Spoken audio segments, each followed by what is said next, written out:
నిండా నీళ్లు ఉంటాయి, ఎండిపోయిన పొలాలు ఉంటాయి.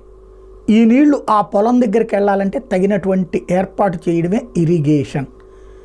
దీనికి కోట్లకి కోట్ల డబ్బులు కావాలి, పకడ్బందీ ప్రణాళిక కావాలి, నాయకులకి చిత్తశుద్ధి ఉండాలి. చిత్తశుద్ధి మాత్రమే ఉన్నది తప్పించి చిత్తశుద్ధి కరువైంది.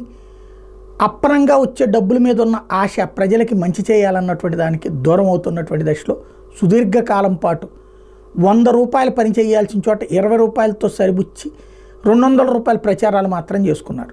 ఇప్పుడు దాని పరిష్కారంగా అంటే ఇప్పుడు ఫర్ ఎగ్జాంపుల్ విజయవాడ దగ్గర ప్రకాశం బ్యారేజ్ గేట్లు ఎత్తితే ఆ నీళ్ళన్నీ సముద్రంలోకే పోతాయి. అట్లాగే గోదావరి దగ్గర గేట్లు ఎత్తితే నేరుగా వెళ్ళి సముద్రంలోకే పోతాయి. ఇప్పుడు అక్కడ పోలవరం కడుతున్నారు కాబట్టి అయినా సముద్రంలోకి పోయే నీళ్ళు బోల్డ్ అంత ఉంటాయి. ఇప్పుడు నరేంద్ర మోడీ సర్కార్ ఏం చెప్తుంది? నదులు అనుసంధానం. చంద్రబాబు గారు ఏమంటారు? కృష్ణానదికి అనుసంధానం చేస్తున్నాం గోదావరిని, ఇట్లాగే చెప్తూ ఉంటారు. అంటే నదుల అనుసంధానం ప్రాజెక్ట్ అనేటటువంటిది కేంద్ర ప్రభుత్వం సీరియస్గా తీసుకుంది. అందులో గోదావరి కావేరీల యొక్క అనుసంధానానికి సంబంధించి నిన్న కరవమంటే కప్ప కోపం, విడవమంటే పాము కోపం చందమైపోయింది రాష్ట్ర అధికార యంత్రాంగం పరిస్థితి.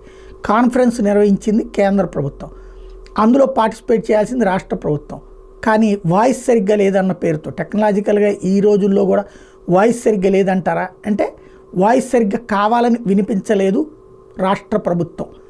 వినిపించకుండా అది టెక్నికల్ ప్రాబ్లం అంటే సరే మీ రిపోర్ట్లు పంపించండి అన్నారు. ఎందుకంటే ఇప్పుడు కావేరీకి ఈ గోదావరి నీళ్ళని తీసుకెళ్లడం వద్దు అంటేనేమో మోడీ సర్కార్ కోపం వస్తే వాళ్ళు ప్లాన్ చేశారు కాబట్టి, అలాగని ఇస్తేనేమో ఇక్కడ భవిష్యత్తులో అదొక ప్రిసీడింగ్ అయిపోయి ఒకసారి ఫస్ట్ టైం మనం ఒప్పుకుంటే ఇవాళ రాజకీయంగా వైఎస్ఆర్ కాంగ్రెస్ పార్టీ వీక్గా ఉంది కాబట్టి ఎవరు మాట్లాడాలి.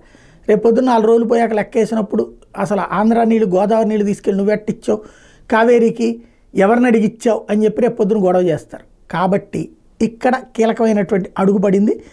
గోదావరిలో నీళ్లు లేవు, కావేరీలకి అనుసంధానం ఎలా అంటూ రాష్ట్ర ప్రభుత్వం కేంద్ర ప్రభుత్వాన్ని లిఖితపూర్వకంగా ప్రశ్నిస్తోంది.